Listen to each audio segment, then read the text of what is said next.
नमस्कार, न्यूज़ 24 देख रहे हैं आप और आपके साथ मैं हूं सऊद मोहम्मद खालिद।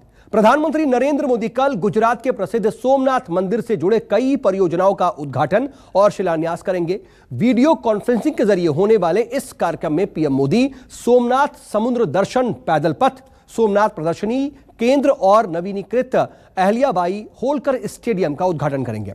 इस दौरान पीएम मोदी श्री पार्वती मंदिर की भी आधारशिला रखेंगे और कार्यक्रम में केंद्रीय गृह मंत्री अमित शाह भी वीडियो कॉन्फ्रेंसिंग के जरिए मौजूद रहेंगे। समुद्र दर्शन पथ यानी कि समुद्र का दर्शन करा सके ऐसा पथ 47 करोड़ के खर्चे से इस पथ का निर्माण किया गया है। मैं इस समय समुद्र दर्शन पथ के गेट पर मौजूद हूँ। केंद्र सरकार की जो एक योजना है प्रसाद के तहत, जिसके तहत जितने भी आध्यात्मिक जगहें हैं उनकी कायाकल्प करने की जो एक योजना है, उसके तहत 47 करोड़ के खर्च से ये समुद्र दर्शन पथ का निर्माण हुआ है। सोमनाथ के मंदिर के प्रांगण में ये समुद्र दर्शन पथ है। 1.5 किलोमीटर लंबा ये पूरा पथ है जो समुद्र के किनारे किनारे बहता है और इस पथ पर चलते हुए आप शंकर भगवान के जीवन से जुड़ी बहुत सारी कथाएं जो हैं वो इन दीवारों पर देख सकते हैं, जो शिव पुराण के आधार पर इन कथाओं का यहाँ पर चित्रित किया गया है। आपको इस पथ पर चलते हुए शिव के बारे में बहुत सारी जानकारियाँ भी मिलेंगी। आप जब सोमनाथ दर्शन करने के लिए आते हैं तो उस वक्त यहाँ जो आप समुद्र दर्शन पथ पर चलते हैं तो उस समय आपको जो असीम समंदर है उसकी लहरें तो दिखाई देती हैं, लेकिन साथ साथ हमारे प्राचीन गौरव भारत की जो है, भारत के गौरवशाली इतिहास का जो दर्शन है, जो सोमनाथ मंदिर जिसका एक बहुत बड़ा प्रतीक है, वो भी आपको दिखाई देता है। तो अब सैलानियों के लिए एक नया प्रकल्प 47 करोड़ के खर्च से प्रधानमंत्री जिसका लोकार्पण कर रहे हैं, वो भी यहाँ पर सोमनाथ मंदिर में दर्शन करने के बाद में वॉकवे समुद्र दर्शन पथ भी उन लोगों के लिए एक तोहफे के रूप में प्रस्तुत है। कैमरामैन प्रीतेश के साथ भूपेंद्र सिंह, सोमनाथ, न्यूज़ 24।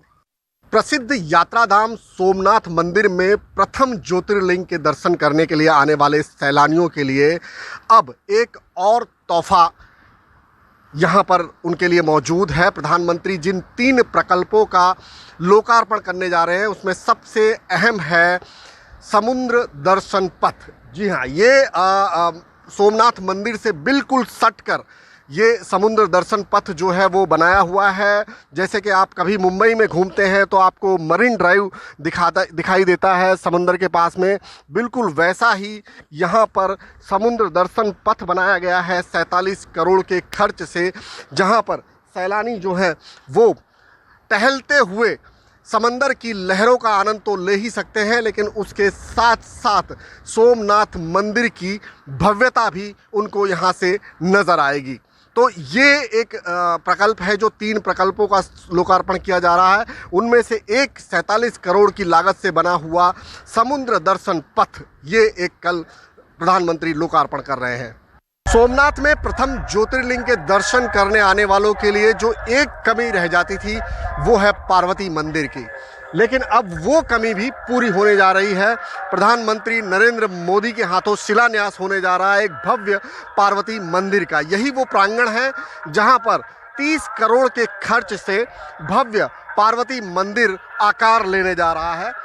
प्रधानमंत्री जब 3 प्रकल्पों का लोकार्पण करेंगे उसके साथ साथ पार्वती मंदिर का शिलान्यास भी करेंगे। अहिल्याबाई होलकर द्वारा निर्मित जूना सोमनाथ मंदिर का भी बहुत बड़ा महत्व है और इसी महत्व को समझते हुए सोमनाथ मंदिर ट्रस्ट ने खुद 3.5 करोड़ के खर्च से जूना सोमनाथ मंदिर का नवनिर्माण किया है। ये जो परिसर आप देख रहे हैं ये पूरी तरह से नया बनाया गया है और इस परिसर के बिल्कुल मध्य में आपको अहिल्याबाई होलकर की एक मूर्ति भी दिखाई दे रही है, जिसमें लिखा हुआ है कि 1773 में सोमनाथ मंदिर के विध्वंस होने के बाद में 1783 में मालवा प्रदेश की जो महारानी थी उन्होंने इस मंदिर को बनाया था ताकि लोग यहाँ पर आकर दर्शन कर सके। और जब सोमनाथ मंदिर जो कि ओरिजिनल मंदिर था वो खंडित हो चुका था, उस समय इसी जूना सोमनाथ मंदिर जिसे कहा जाता है वहाँ पर पूरे देश भर से लोग आते थे, श्रद्धालु आते थे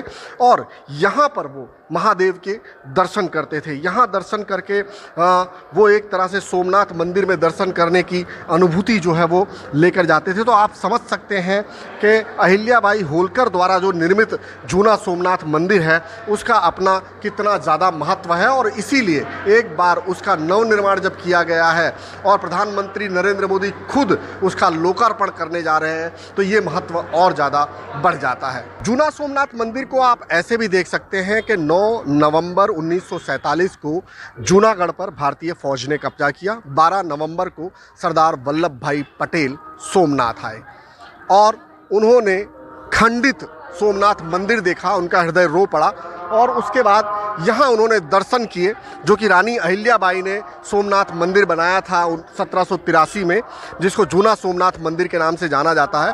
और यहाँ दर्शन करने के बाद में उन्होंने इसी मंदिर के परिसर में संकल्प लिया, ओरिजिनल जो मुख्य सोमनाथ मंदिर है जहाँ पर वो पहले था उसी को पुनर्निर्माण करने का, उसके भव्यता के साथ, उसके भव्य इतिहास के साथ, उसके भव्य स्वरूप के साथ में वो संकल्प लिया गया जो आज आपको यहाँ पर साकार हुआ दिखाई दे रहा है। प्रधानमंत्री नरेंद्र मोदी की शिव भक्ति के किस्से आप उनके बचपन से ही सुनते आए हैं।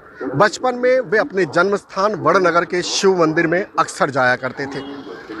1989 में जब कैलाश मानसरोवर यात्रा शुरू हुई तब वो वहाँ पर भी जाके आए।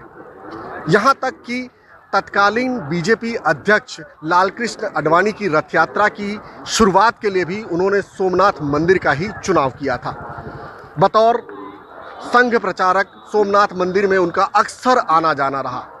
फिर सीएम और अब पीएम बनने के बाद में भी सोमनाथ की भव्यता को और ज़्यादा भव्य बनाने में प्रधानमंत्री नरेंद्र मोदी की विचार शक्ति हमेशा लगी रही। हमेशा उनकी सूझबूझ, उनकी दीर्घ दृष्टि से सोमनाथ मंदिर की भव्यता में और ज़्यादा इजाफा होता रहा। हम आज यहाँ सोमनाथ महादेव के दर्शन के लिए आए थे। हमें बहुत अच्छा लगा श्रावण मास में महादेव के दर्शन करते हुए। हमारे यहाँ सीएम भी अभी पधारे थे तो हम अच्छा लगा और कल हमारे वो वॉकिंग स्ट्रीट की ओपनिंग कर रहे हैं पीएम, तो ये सब डेवलपमेंट देखिए अच्छा लगता है कि हमारे गुजरात में ऐसा बहुत अच्छा हो रहा है। ओवरऑल पूरी चीज़ एकदम अच्छी है और कुछ डिफरेंट है और जो वॉकिंग स्ट्रीट बना है वो भी बहुत बढ़िया है। आज आए रूपानी साहब जी हैं और हम भी आज दर्शन करने के लिए आए हैं और बहुत सुविधा भी अच्छी है और बहुत अच्छा किया है मंदिर रिनोवेशन। सब बढ़िया लगा। बहुत घूमे आप? सब जगह घूमे, मतलब दरिया किनारे न मंदिर में न इधर मंदिर के पास, सब बहुत बढ़िया लगा। तो ये दरिया के किनारे वॉकवे पे चल के आए आप? जी। कैसा महसूस कर रहे थे? बहुत बढ़िया सर।